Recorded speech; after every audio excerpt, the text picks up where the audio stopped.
نحمده ونصلي على رسوله الكريم اما بعد فاعوذ بالله من الشیطان الرجیم بسم اللہ الرحمن الرحیم۔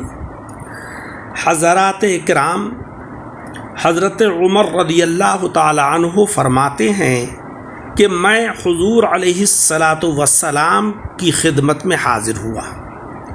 آپ صلی اللہ علیہ وسلم ایک چٹائی پر لیٹے ہوئے تھے۔ حضرت عمر فاروق اعظم رضی اللہ تعالی عنہ فرماتے ہیں کہ میں آپ کے پاس بیٹھ گیا اور حضور علیہ السلام کے بدن مبارک پر ایک تہبند کے سوا کچھ نہیں تھا۔ آپ صلی اللہ علیہ وسلم کے پہلو اقدس پر چٹائی کے نشانات پڑے ہوئے تھے اور ایک کونے میں چمڑا صاف کرنے کا مسالہ رکھا ہوا تھا اور ایک کھال لٹکی ہوئی تھی۔ ایک سا کے قریب جو رکھے ہوئے تھے۔ مجھ سے حضور علیہ السلام کی یہ حالت دیکھی نہیں گئی۔ میری آنکھوں سے آنسو جاری ہو گئے۔ پیارے آقا علیہ السلام نے مجھے روتا ہوا دیکھ کر ارشاد فرمایا کہ اے عمر، کیوں رو رہے ہو؟ کیا وجہ ہے؟ میں نے عرض کیا کہ اے اللہ کے رسول، کیوں نہ روؤں؟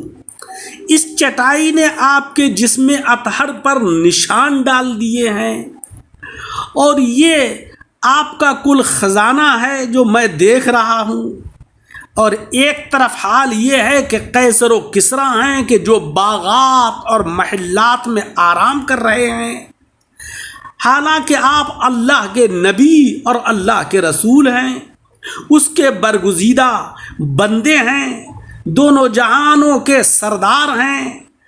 آپ علیہ السلام نے فرمایا کہ اے ابن خطاب، کیا تو اس بات سے خوش نہیں کہ ہمارے لیے آخرت کی نعمتیں ہوں اور ان کے لیے دنیا ہو؟ میں نے عرض کیا کہ یا رسول اللہ، کیوں نہیں، بے شک مجھے یہ بہت پسند ہے۔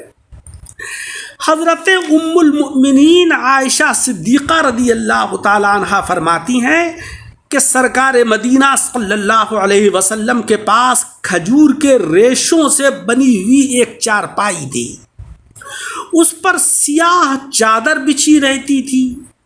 ایک روز حضرت ابو بکر صدیق اور حضرت عمر فاروق رضی اللہ تعالی عنہما تشریف لائے۔ سرکار دو جہاں صلی اللہ علیہ وسلم اس وقت سو رہے تھے۔ پیارے آقا علیہ السلام دونوں صحابہ کے حاضر ہونے پر بیدار ہوئے اور اٹھ کر بیٹھ گئے۔ حضرت ابو بکر اور عمر رضی اللہ تعالی عنہما نے جب دیکھا کہ کھجور کی رسیوں کے نشانات پیارے آقا علیہ السلام کے مبارک پہلو پر پڑے ہوئے ہیں، تو دونوں نے عرض کی کہ یا رسول اللہ، آپ کے بچھونے اور چارپائی کا کھردرا پن کس قدر تکلیف دہ ہے، اور ایک قیصر و کسریٰ ہیں کہ جن کے لیے ریشم اور کمخاب کے بستر ہیں۔ آقا علیہ السلام نے فرمایا کہ تم دونوں ایسا مت کہو۔ قیصر و کسریٰ کے یہ ٹھاٹ باٹ دنیا کے اندر ہیں جو چند روزہ ہیں، اس کے بعد دوزخ ان کا ٹھکانہ ہے، اور میرے لیے یہ تکلیف دہ بچھونے اور یہ تکلیف دہ چارپائی جو ہے وہ جنت کی ابدی راحت اس کا انجام ہوگی۔ ام المؤمنین عائشہ صدیقہ رضی اللہ تعالی عنہا سے جب معلوم کیا کہ آپ کے گھر میں حضور علیہ السلام کا بچھونا مبارک کیسا تھا، تو آپ نے فرمایا کہ چمڑے کا تھا جس میں کھجور کی چھال بھری ہوئی تھی، اور حضرت ام المؤمنین حضرت حفصہ رضی اللہ تعالی عنہا سے پوچھا گیا کہ آپ کے گھر میں حضور علیہ السلام کا بچھونا مبارک کیسا تھا؟ انہوں نے فرمایا کہ ایک چٹائی تھی کہ جس کو دوہرا کر کے آقا علیہ السلام کے لیے بچھا دیتے تھے، جس پر آپ آرام فرماتے تھے۔ پھر ہوا یہ کہ ایک رات میں نے سوچا کہ اگر اس چٹائی کو میں 4 تہہ کر دوں تو زیادہ نرم ہو جائے گا، لہذا میں نے اسے 4 تہہ کر کے بچھا دیا۔ جب حضور صبح کو اٹھے تو فرمایا کہ تم نے رات کو میرے لیے کیسا بچھونا بچھا دیا تھا؟ انہوں نے عرض کیا کہ آپ علیہ السلام کا ہی بچھونا تھا، مگر میں نے اسے 4 تہہ کر دیا تھا تاکہ آپ کے لیے نرم ہو جائے۔ آقا علیہ السلام نے ارشاد فرمایا کہ اسے پہلی ہی حالت پر لوٹا دو، کیونکہ اس کی نرمی میری رات کی نماز میں روک بن رہی تھی۔ اللہ اکبر! یہ حال ہے ہمارے آقا جناب احمد مجتبی محمد مصطفیٰ صلی اللہ علیہ وسلم کا۔ حضور علیہ السلام نے نرم بستر کو ناپسند فرمایا۔ آخر کیوں فرمایا؟ کیا وجہ ہے؟ اس کی وجہ یہ ہے کہ آقا علیہ السلام اپنے غلاموں کو عبادت و ریاضت، محنت و مشقت اور اسلام کی خدمت کی راہ میں مسلسل مشقت اٹھانے کی تعلیم دے رہے ہیں، اس لیے خود بھی سادہ زندگی پسند فرمائی، یہاں تک کہ نیند بھی ایسے سخت اور کھردرے بچھونے پر فرمائی کہ جسم میں پاک پر نشانات ابھر آئے۔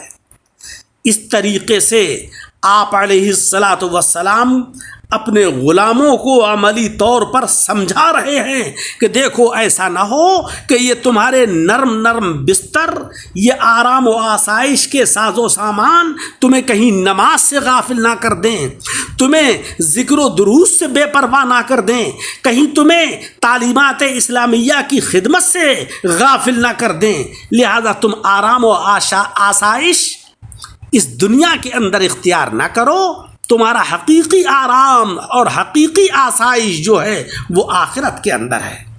آقا علیہ السلام نے فرمایا کہ میں چاہوں تو اللہ رب العزت مجھے سونے اور چاندی کے پہاڑ عطا فرما دے، اور آپ نے یہ ثابت کر دیا کہ آپ علیہ السلام جو چاہیں اس کائنات میں کر سکتے ہیں۔